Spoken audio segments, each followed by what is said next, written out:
Unfog with Dr. Atahar Parveen. I hope you all are doing well and putting in all of your efforts and preparing well for your examinations. Now to help with your exam preparation just a little bit more, today I will discuss with you the biology part of the previous year question paper of Karnataka TET. Not only that, I will also discuss with you some important points, some important bits and topics from which the questions can be asked from, most likely to be asked from in this year's Karnataka TET question paper. Now, from this Karnataka 2021 question paper, paper number 2, the physics part and the chemistry part, they have already been discussed before. And the links for these videos are given in the description box below. So don't forget to check out the description box. Okay. Today I will discuss with you the biology part. Let's begin with our class. Now this question has been directly taken from the question paper. According to the question paper, the number of this question is 136. Now what this question is asking, this question is saying, Alexander Fleming discovered the antibiotic penicillin while working on this bacteria. He wants us to find out which bacteria that is. 4 options are given here. First option is Streptococcus bacteria. Second option is Pediococcus bacteria. Third option is Leuconostoc bacteria. And fourth option is Staphylococci bacteria. Now this question has been asked from the chapter Human Health and Diseases. Now if you know, Alexander Fleming is one of the greatest scientists in the field of biology. He gave us the first antibiotic, which is the penicillin, the fully working and the fully efficient antibiotic was given by scientist Alexander Fleming. Now how did he give us this antibiotic penicillin? It was all by an accident. How did this happen? Alexander Fleming, in the year 1928, he was investigating and studying this bacteria named as Staphylococcus aureus bacteria. Now, if you don't know, this bacteria is actually a pathogen. Pathogen means it is dangerous to our body. But it is not a very scary and extremely deadly dangerous to our body. But it can cause some minor skin infections. Some small infections can be caused by this bacteria. This name of this bacteria is Staphylococcus aureus bacteria. Now he was growing this bacteria on some culture dishes. Culture dishes means it is a glass dish, glass plate like thing which looks like this. Now he was growing this bacteria on this culture plate. These bacteria grows in the form of colonies. They'll form colonies like structures when they grow. So what happened? He observed one day that these colonies of Staphylococcus bacteria were infected or they were contaminated by some sort of fungus. Okay, and what this fungus was doing, it was killing these colonies. It was destroying these colonies of bacteria. Now he got very curious how this is happening. So he studied this fungus. So after studying this fungus, he found out that this fungus was belonging to a genus of fungus named as Penicillium. Okay, the full name is Penicillium notatum. Okay, so this fungus which was belonging to the genus Penicillium and whose full name was Penicillium notatum, this fungus was producing a substance which was known as penicillin. He named that substance as penicillin, and this substance penicillin was the one which was destroying these pathogens, which was destroying the colonies of this bacteria. So this is how he discovered the penicillin. So now we discussed the name of the bacteria before, right? The name of that bacteria is Staphylococcus aureus bacteria. And it is the option 4 which is matching with our answer. So that is the answer. Option number 4, Staphylococci bacteria. Next question we have here is question number 137. This question is asking, in this figure, the tissue which shows rhythmic contraction and relaxation throughout life without undergoing fatigue is. And he gave one diagram like this, and he gave 4 options: smooth muscle tissues, striated muscle tissue, cardiac muscle tissue, and epithelium tissue. This question is asked from the chapter Structural Organization in Animals and Muscle Tissues. Okay. So now we have to find out the answer, right? So now if you look at the question, it is saying words like contraction and relaxation, right? So this contraction and relaxation movements, it is only shown by the muscles of our body. So by this, you can eliminate, you can remove this 4th option, because this epithelium tissue is not a muscle. So you can remove option number 4. Now we have to find out between smooth muscles, cardiac muscles and striated muscle tissues. But the answer here is the cardiac muscle tissue. Now you will ask, how is this the correct answer?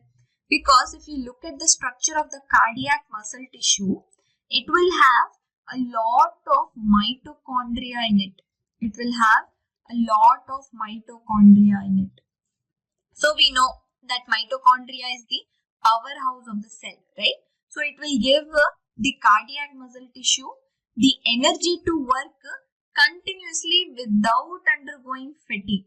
Undergoing fatigue means without getting tired. It doesn't get tired easily. If you do some task, if you do some work for continuously for a long time, we get tired, right? But cardiac muscle tissue doesn't get tired. Now, one more reason we have here is, so it is highly vascularized. Highly vascularized means it is supplied with a lot of blood capillaries. So we know that blood capillaries will carry blood in them.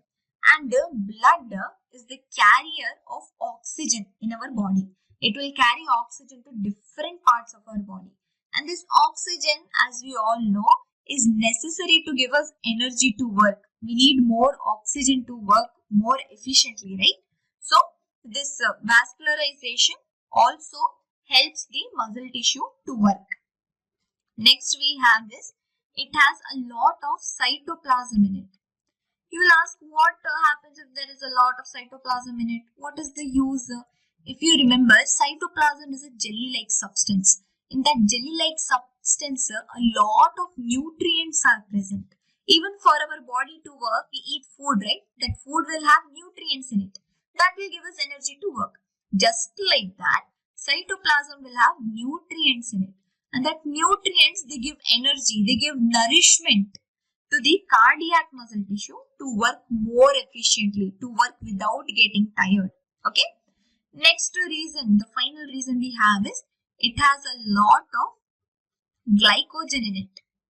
Now, glycogen is the stored type of energy. It is the stored type of energy in our body. Okay, so this glycogen also gives cardiac muscle tissues to work efficiently and continuously without getting tired. So, like we all remember, let's revise these points together. Now, repeat with me. Even you are not along with me, repeat with me from the screen. Okay, cardiac muscle tissue undergoes rhythmic contraction and relaxation throughout life without undergoing fatigue because of 4 reasons. Those 4 reasons are, first one we'll write, it is highly vascularized. Vascularized. Then next we have, it has a lot of mitochondria, which is the powerhouse, so it will provide energy. Next we have is, it has a lot of cytoplasm, which will give it nourishment and nutrients, so energy will get. Then last we have is glycogen, which is the stored type of energy in our body. This will give the cardiac muscle tissue energy to work. Okay. Now here I have noted down some different types of muscular tissues. Now we know this cardiac muscle tissue, right? Cardiac muscle tissue is found in our heart. Okay, our heart is very important to us, right? So other two types we have here are smooth muscle tissue and striated muscle tissue. So let's take a look at them. We have the different types of muscular tissues, three types basically. So the first type of muscle we have here is skeletal muscle tissue. These muscles are attached to the skeleton and help in its movement. Okay, so we have our bones, right? Only bones cannot move alone. They need some support for showing movement. We can walk, we can run, we can write. That is all because of bones. Obviously, we will need bones, or else without bones we will be like jelly, we will fall down. Then after bones we have muscles. When these two come together, we can show movements, we can run, walk, we can do whatever we want because of these skeletal muscle tissues and the bones. The next we have here is smooth muscle tissue. So the smooth muscle tissues, they are involuntary muscles. So involuntary muscles means you don't have control over them. Here the skeletal muscle tissues, they are voluntary muscles. Okay, let's write that down here. They are voluntary muscles, means if you want to move, you can move them. If you don't want to move, you don't want to move them, like that. But here in involuntary muscles means you don't have control over them. Your autonomous nervous system is the one which will control the movement of these involuntary muscles. Okay, autonomous nervous system is the one which controls the muscles of our body. Okay, so this autonomous nervous system will control these involuntary muscles. Now it stimulates the contractility of the digestive, urinary, reproductive systems, blood systems and airways. So what we are saying here is, now we have stomach. Now let's take, since we said digestive, let's take our stomach as an example. Can you move your stomach muscles on your own? No, right? And can you move the muscles in your small intestine on your own? If you want, if you can move, no, right? So that muscles, they are moved. The movement is controlled by the autonomous nervous system. Okay, you don't have the control over your muscles in the stomach, your small intestine, or your urinary bladder or reproductive systems, right? Your body controls it on its own. And even the blood vessels. Can you control the muscles present in blood vessels? Can you control how much amount of blood will flow through the capillaries or veins or arteries? We cannot control, right?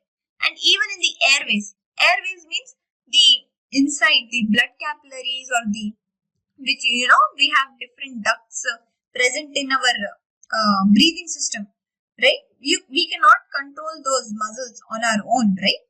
So these all involuntary muscles. Okay, so they are all involuntary muscles, and these all involuntary muscles are controlled by the autonomous nervous system. Then next, third one we have is cardiac muscle tissue. So this cardiac word actually means heart. Okay, so this word cardiac means heart, and this cardiac muscle tissues, these are found only in heart. Our heart, it pumps blood to the top of our head. Against gravity, our blood will flow, and to the tip of our toes. If we are so tall, right? We are not very small organisms. We human beings are tall, right? So to the tip of the toes also, the heart pumps our blood. So for pumping that blood to so many far away points, heart requires muscles, and those muscles are known as cardiac muscles. Okay, so these cardiac muscles are only found in the heart.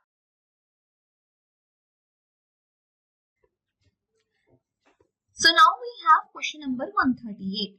So this is asking, a peptide bond is formed when carboxyl group of one amino reacts with another. and options are given as ketone group, then alcohol group, carboxyl group and amino group. Okay. So this question is asked from the chapter biomolecules actually. But here he is asking that a peptide bond is formed between which two groups? One group he has given carboxyl group. Now which other group will form the peptide bond together? Now let's write amino acids as A dot A. Okay. So this amino acid will form a peptide bond only when another amino acid is present. So this first amino acid and this second amino acid, together they will form two peptide. Together they will form one peptide bond. So now let me show you the structure of an amino acid. So this is the simple structure of an amino acid. As we can see, we have a single carbon here and it is having 4 bonds. From one of the 4 bonds, it has one hydrogen. It has one carboxyl group. Then it has one side chain R. This R can be any organic group, CH2, CH3, any organic group. Then we have one amino group. Now this is one amino acid that I have. Okay. Now if I want to form a peptide bond, then I'll have to bring one more amino acid towards it. Right. So let me draw one more amino acid. Same amino acid I'll draw here. Okay. Here we have the carboxyl group. Then we have a side chain R group. We can also call it as. Then we have the amino group, which is NH2. Now this amino acid and this amino acid will form a bond. And how will they form a bond? They will lose one water molecule. Okay. So because they are losing one water molecule here, this is known as dehydration reaction. Dehydration means losing water, right? So what is the formula of water? H2O, right? So 2 hydrogens it should lose, 1 oxygen it should lose. Okay. So here OH and the H from the other amino acid, they will lose this water. 2H is there, 1 oxygen is there. They will lose this water minus H2O and they will form a peptide bond. But here one carboxyl group was involved in amino acid 1 and in amino acid 2 which group was involved? Amine group was involved. NH2, right? It is an amino group.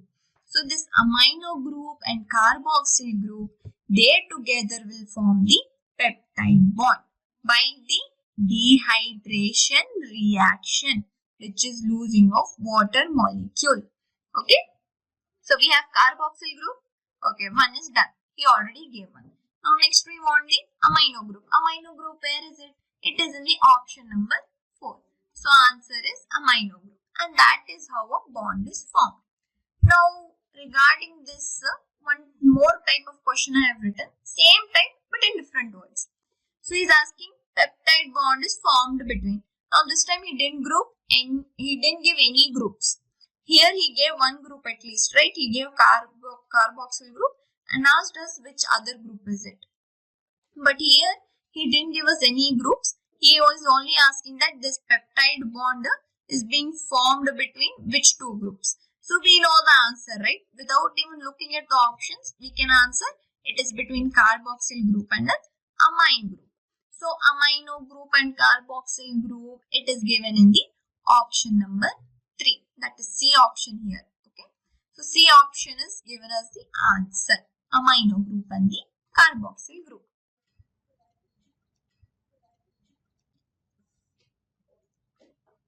So next question we have the 139 question number. The mineral which reduces the storage of cholesterol and helps in the synthesis of insulin and enzymes is, the options are given as option 1 zinc, option 2 phosphorus, option 3 iron and option 4 calcium. If we look at this question, he is saying reduces the storage of cholesterol. Now what is cholesterol? Now imagine this is a blood vessel. Okay. Now cholesterol is nothing but fats. Okay. So these fats are getting stored. These are getting accumulated inside the walls of our blood vessels. Because of this, what will happen? Blood will flow irregularly through our vessels, right? This is not good. This should not happen. So because of the storage of cholesterol, the blood flow becomes irregular. Next we have is synthesis of insulin and enzymes. So next we have is insulin, and this insulin is produced by the beta cells of our pancreas. Okay. So beta cells of our pancreas, they produce the insulin hormone. So what does insulin hormone do? So imagine the blood sugar levels of our body increases abnormally. Okay. They are going to very, very high levels. So what happens? These beta cells of our pancreas, they will release this hormone insulin. And this insulin will reduce the blood sugar levels of our body. Then next we have enzymes. Okay. So these enzymes are nothing but proteins. Okay. These enzymes help in carrying out the body functions. Body will have different functions, right? So these enzymes help in carrying out the body functions. Those body functions can also be called as metabolic activities. Okay, metabolic activities, or we can also call it as metabolism. Okay, so it helps in carrying out the metabolic activities and metabolism.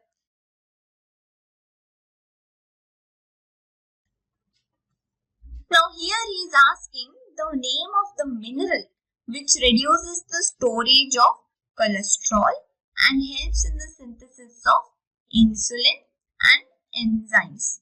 So the answer is zinc.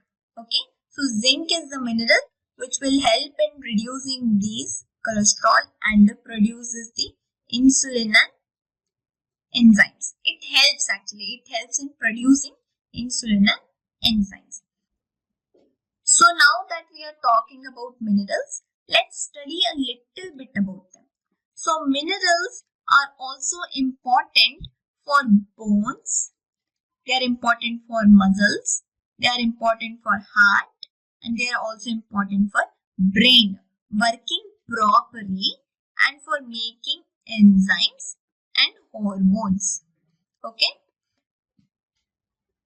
Now there are two kinds of minerals. Okay.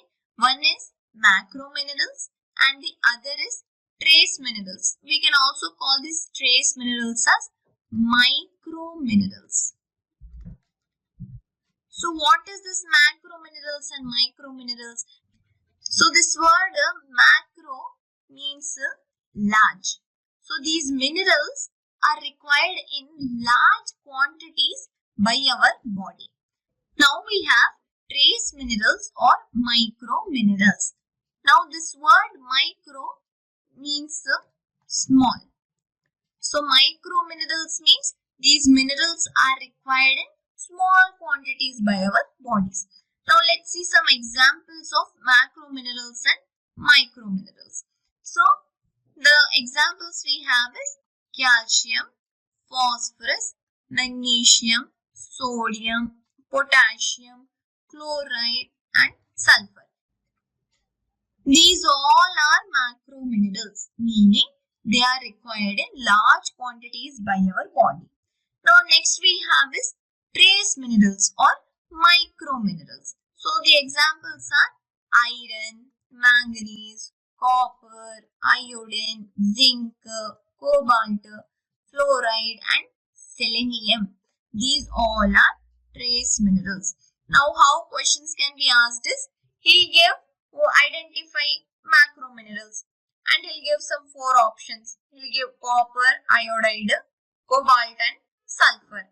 But we know that sulfur is the macro mineral. So that should be the right answer. Or he'll ask, identify which one is the micro mineral. Okay, and he'll give some 3 wrong options and 1 correct option. Then you have to find out the right answer. So now let's study a little bit about some of the minerals that we read here. So first we have is calcium. Calcium is the macro mineral, right? We have calcium here and it is the macro mineral. It is required in the formation of bones and teeth. Next we have is magnesium. Magnesium is a cofactor for metabolic enzymes. Now what this cofactor means is, if you remember some chemical reactions, in that chemical reaction one catalyst will be there, right? So to help that catalyst also sometimes some element must be, some compound must be required. So that compound or element, it can be called as a cofactor in biological reactions. So this magnesium is the cofactor for metabolic enzymes. Next we have is transportation of oxygen, iron. Now we have hemoglobin. Okay, hemoglobin is the blood, right? So in this hemoglobin, the heme part means iron, Fe, and this globin part is actually protein. Okay, so this Fe helps in the transportation of oxygen. Next we have potassium. So this potassium helps in the regulating our heartbeat. Now next we have is boosts body immunity and heals wound, that is zinc. Then we have chlorine. Chlorine, it produces hydrochloric acid in our stomach. Did you know our stomach is having concentrated HCl, which is hydrochloric acid. This hydrochloric acid helps in breaking down of the food. We eat food, right?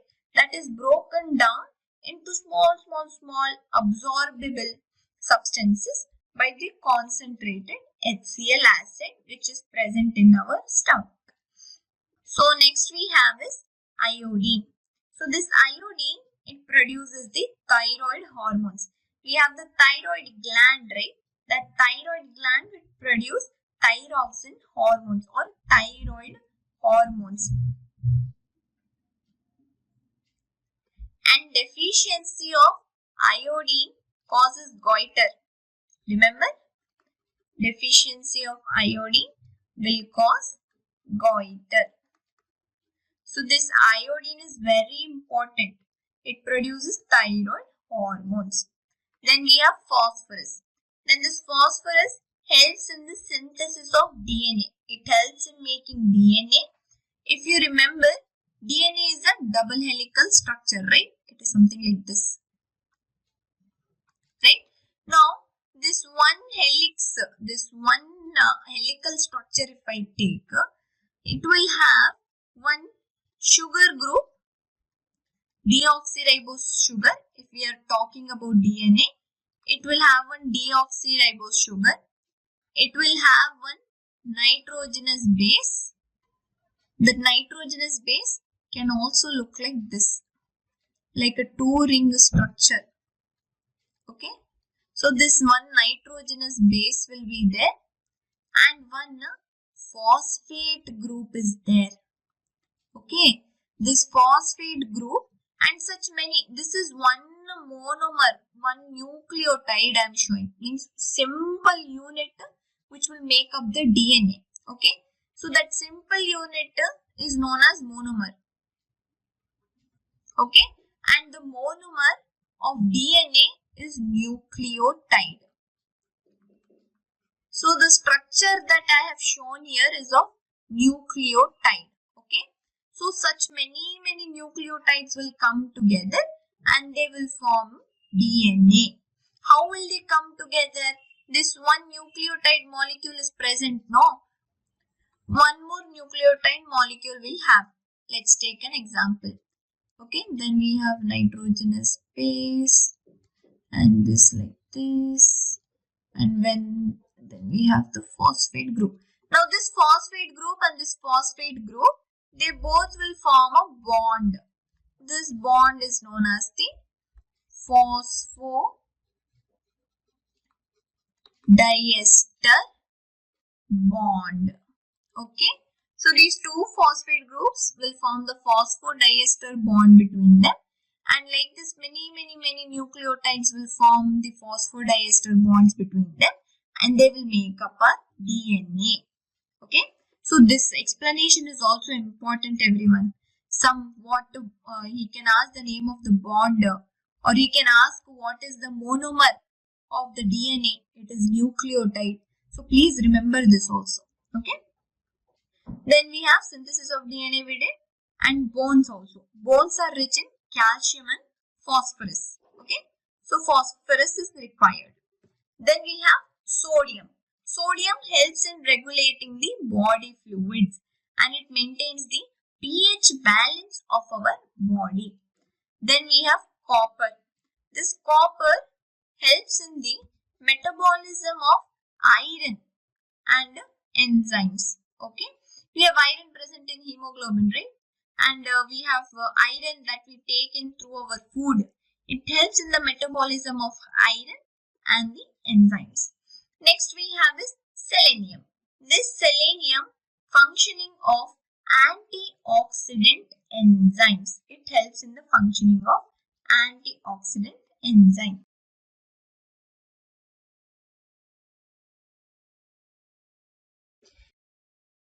Next question is, sucrose is a disaccharide made up of glucose plus galactose, or glucose plus glucose, or glucose plus mannose, or glucose plus fructose. Okay, this question is actually from the chapter biomolecules. So he's saying disaccharide. So if you look at this word disaccharide, you can divide this into two parts, di and saccharide. Di means two, saccharide means sugar.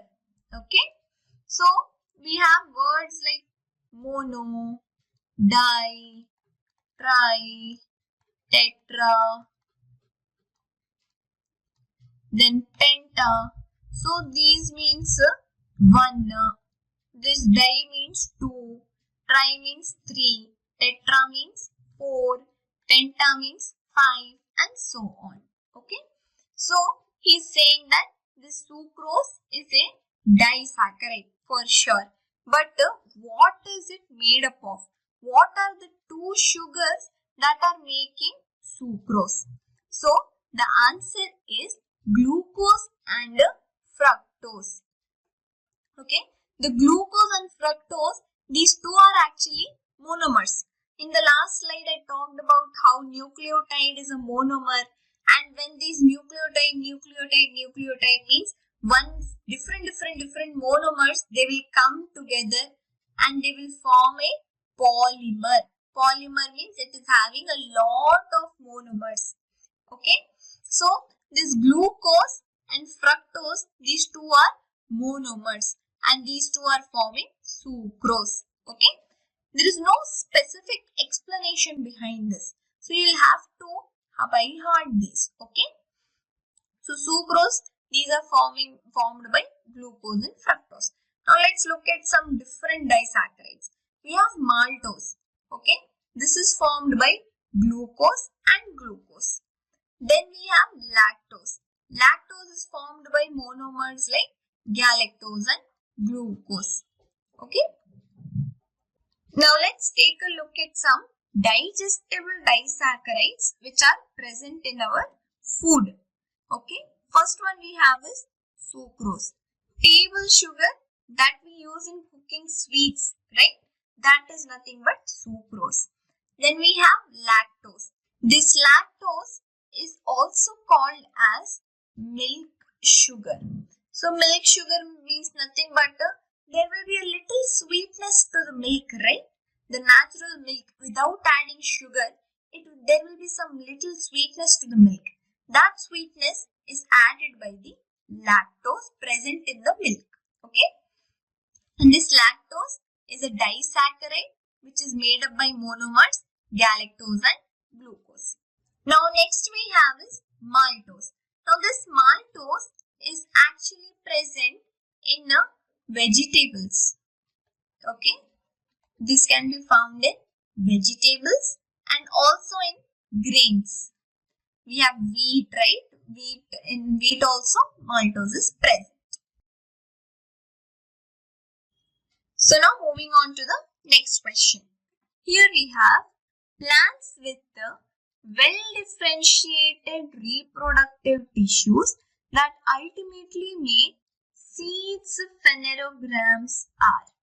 And the options are given as Thallophyta and Pteridophyte, Thallophyta and Bryophyte, Angiosperms and Pteridophytes, and Angiosperms and Gymnosperms. Now this question has been asked from the chapter Plant Kingdom. Now if we recollect, if we remember this Plant Kingdom chapter, it was divided into different groups of plants, right? First we had algae.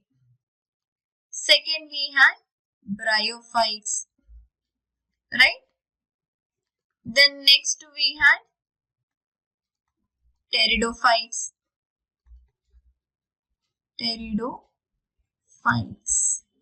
Then we had gymnosperms.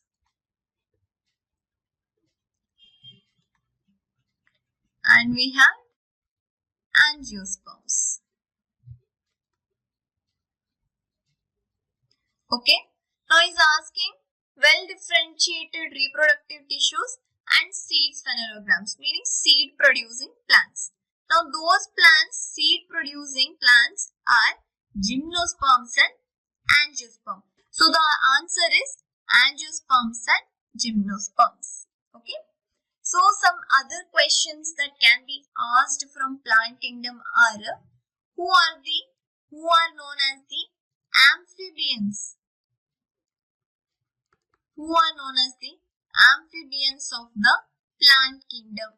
Let's write plant kingdom as PK.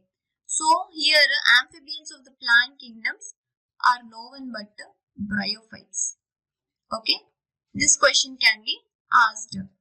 This is an important point. Remember this. Then next question he can ask is the vascular tissues. Vascular tissues means xylem, phloem. These vascular tissues first appeared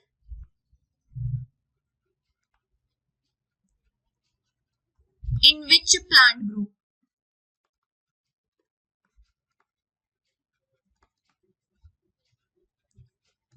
So the answer to that question is pteridophytes. Pteridophytes. Okay. So these important points you remember.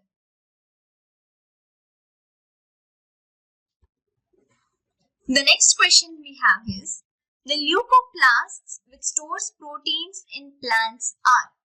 I think in this question instead of leucoplasts it should have been the word plastids. Then it would have made more sense. Okay. So let's read these questions as the plastids which stores proteins in plants are. Okay. The options are given as eleoplasts, amyloplasts, chloroplasts and eleuroplasts. This question has been asked from the chapter Cell the Unit of Life. Okay.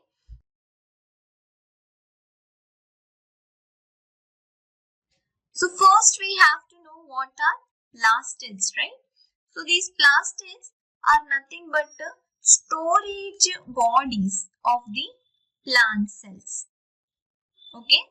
They are organelles, cell organelles that will store different substances in plant cells. Okay. So there are different types of plastids we have. Like we have etioplasts, chromoplast, chloroplast, leucoplast, amyloplast, eleoplast and proteinoplast. So you'll have to learn all these different types of plastids and what all there are, they are storing. Okay. So, but he is asking the plastid which stores the proteins. Okay. So, etioplast, it is a storage body which will store the precursor of chlorophyll.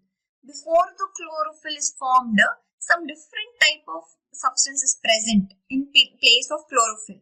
It is the precursor of chlorophyll that is stored by the etioplast. Then we have the chromoplast. So chromoplast means it will store all that pigments, different colors flowers will have, right?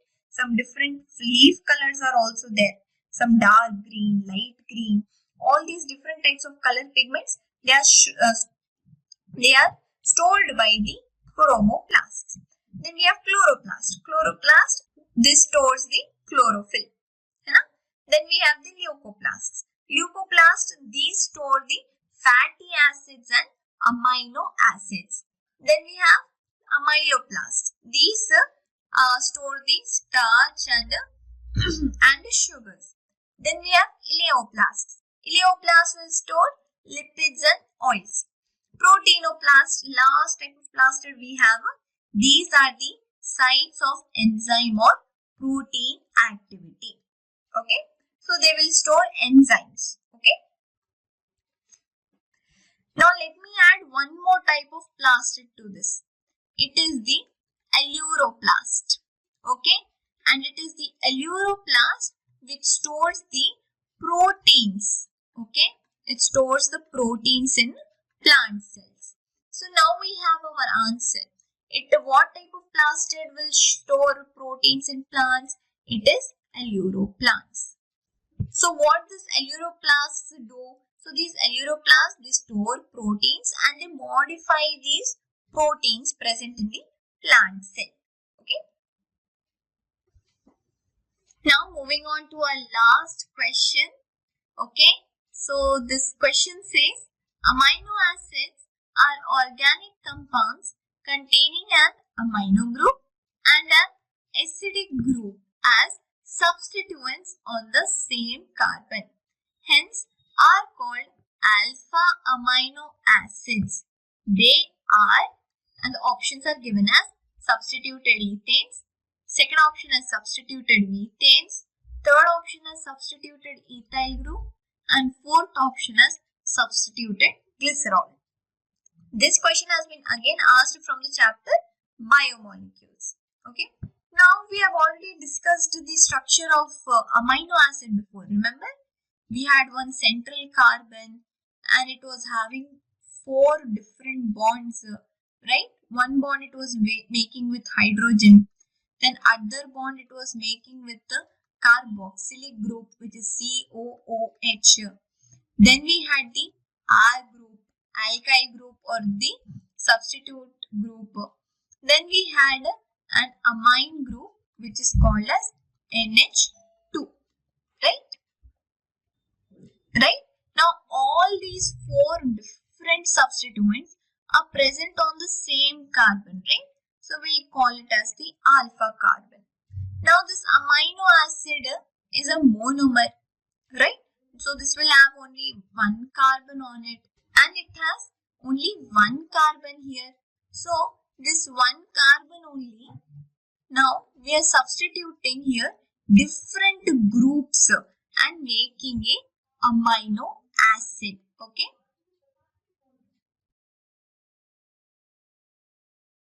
Now if we look at methane also, it will have a C, then we have CH4. This is methane, right?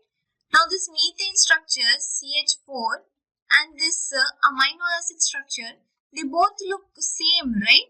But only instead of these 3 groups, we have 3 hydrogens here. And because it is having one carbon atom, it is a methyl substituted group. Okay. So the answer should be substituted methanes. So that was today's last question. I hope you enjoyed my video. And if you enjoyed, please like, share and subscribe our channel. It motivates and encourages us a lot to make more videos. And also, if you want to join our Telegram group, The link is given in the description box below. Don't forget to check out the description box. I hope you all keep preparing well for your exam and come out with flying colors. So all the very best for your exam. Bye bye.